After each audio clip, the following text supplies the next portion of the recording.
Welcome back to Ready to Redo. I'm itsjjyang, and today we're finally taking a break. We've had some amazing people come on so far, so this will be a wholesome highlight reel.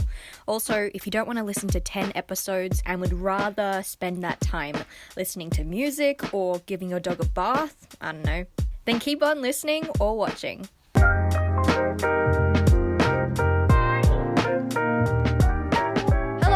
So to celebrate the first 10 episodes coming out, I thought I would give a summary of the key concepts and overlapping ideas of the guests so far. So first, let's just bring us back to the overall goal of this podcast, which is to make education or the education system both relevant and fun. Relevant in terms of you, yourself, your passions, and relevant to society. So what does society need from you and what is valuable in terms of work or whatever.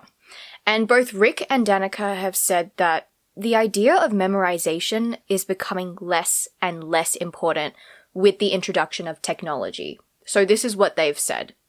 Right? It doesn't take very long to learn how to do anything or to find information. So why are we still testing on information retention when if we make the internet more accessible to more people, then no one needs to memorize very much unless you're doing something on a daily basis when it makes sense to have that kind of ingrained in you.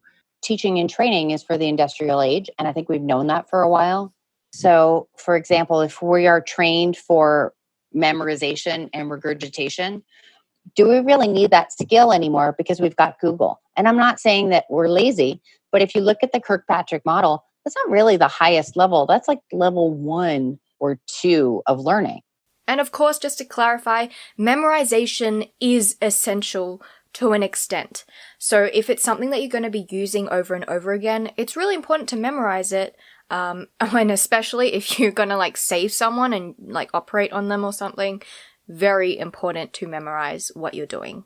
And also besides memorization, something else that isn't relevant anymore is things like grading. Or not that it was even relevant in the first place, but whatever. So giving an A, a B, a C, you don't get that in real life. You don't. You get feedback. You get people's opinions of you instead of an arbitrary mark. So for Danica, who went to an alternative school, she gave herself feedback. So the students would give themselves feedback, what they could improve. The teachers would give them feedback as well. And they would give feedback to their peers. I learned it when I was 12.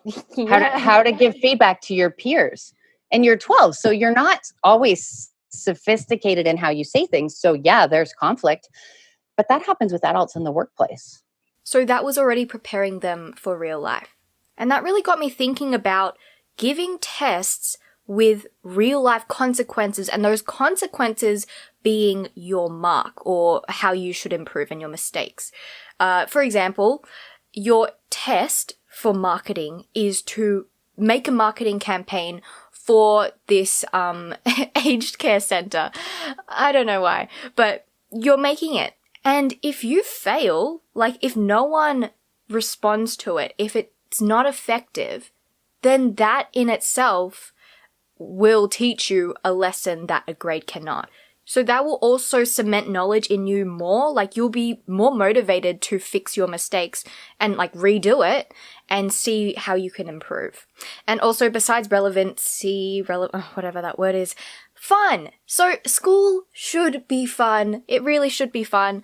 I mentioned how I played Plants vs. Zombies in class because I literally couldn't give a shit about the learning material. Neither could my classmates. And contrast that with Danica's experience where she says this. They could not get me out of the school because I was like, no, I got to write up the newspaper. So it was Thursday night, but I'm like, but the paper has to be out for Friday. And I'm begging my teacher, can you come in early tomorrow? And he's like, I'm not going to come in that early. I'm like, okay, well, what time are you here? I'm getting my mom, you've got to get me to school. You got to get me to school at 8:15. And she's like, what's going on? It's a cult. I got to get the paper out. So now onto the first absolutely major theme that's been, referenced a lot is collaboration and co-creation. So that means bringing students into the learning process and actually giving a shit about them. So for Kelly, she mentioned how she was invited into making a deadline or deciding on a deadline with her master's lecturer. And then he's like, and for the final assignment, when do you guys think you'll be able to get that to me?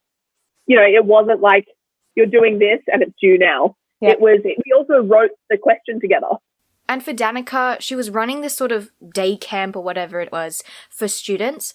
And she had a list of rules. But instead of just feeding it to them and saying obey and having like, don't do this, don't do that, she invited them into the process, so they ended up making a list of rules together. Because the kids agreed to it and they wrote it. And I would have them take turns writing it in their own handwriting and put it up on the wall and you could point to it. But actually, even just in that gesture, they felt responsible for each other. So now it didn't make sense for them to reject them or rebel against them because they made it. It's like contradicting yourself if you don't follow them. And something else that was interesting that Danica did was... Me and the counselors, we had, what are the rules, right? Like, don't run out into traffic. We were on a busy street. So we had all that. But often those rules are like, don't. Where's the affirmation? So how about just saying respect each other? Play safely. Don't run out in traffic or play safely. Actually, play safely, it's positive and it kind of encompasses more than, well, I didn't run into traffic. I stayed in this park and picked up this needle. So another example of collaboration is Rick, an ex-university professor, literally inviting his students to grade themselves in an assignment. So the assignment was, what does an A look like to you? And this really takes personalization into consideration. An A for one student is not the A for another. And so Rick says this. But I want you to know your final grade is based on your growth, not baseline skill. And then at the end of the semester, the students were literally asked, what grade do you think you deserve? And this is what Rick found. The student will give themselves the grade within about 5% of their actual point grade. So students were very accurate, and Rick said that some students would even mark themselves down and say, I don't think I deserved an A. I think I actually deserved a B. And I was like, hey, that sounds very, very honest of them. Wow. And he said this. This is a thing, right? Like as an educator, we often feel like students are like sneaky and they're trying to hack stuff. And it's because we don't show them any care. And this was quite similar to what Danica said. Give people the benefit of the doubt. They're not all millennials are so lazy. That's actually not what I've found. So what is it in your approach that you're thinking millennials are lazy or entitled or trying to get away with something? Oh, they're just asking because they don't want to do the assignment. I don't think that's true. But I think even as a teacher, if you blame the student, then you don't have to do anything.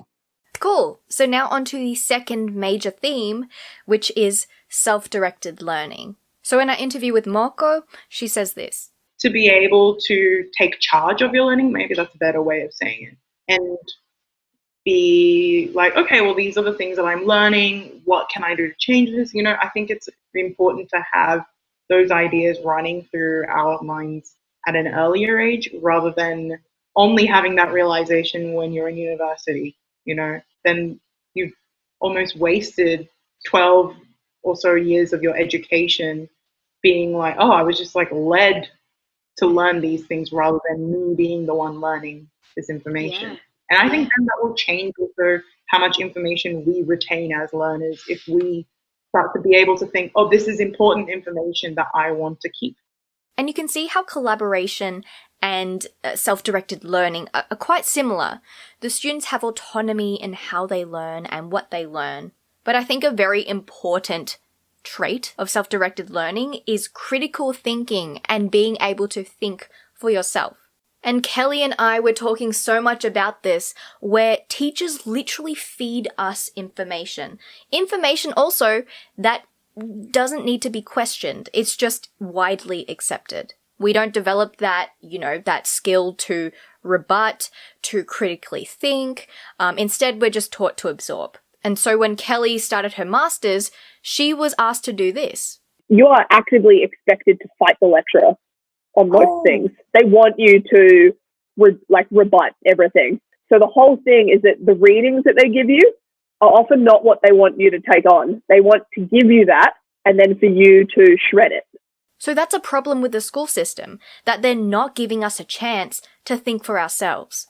And the idea of giving opinions, they're all skills. They're all things that we can learn. But if we're not even being taught in that in school, then when are we going to develop it?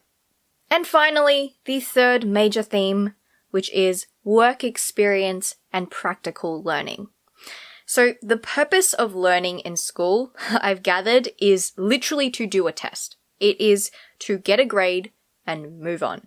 But the purpose of learning in real life is to learn that information and directly apply it somewhere.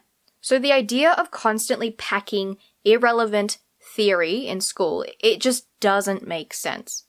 And Rick says something which is quite interesting. Knowing information is different from being able to actually do something. You know, it's kind of the whole idea of like, when you learn basketball, do you want to do the physics of like how you should be shooting a ball? Or do you want to get out there and have someone coach you how to shoot a basketball? A large portion of my interview with Moeko was about work experience and how she did it at a lab. 10, I did work experience at the university as a molecular biologist. Oh. So I was gearing up to become some kind of scientist. But I got to grade 11 and I started failing chemistry. I didn't get along with my teacher. My maths wasn't very good either. So suddenly I was like, oh, I'm not a science student. I have to change to humanities.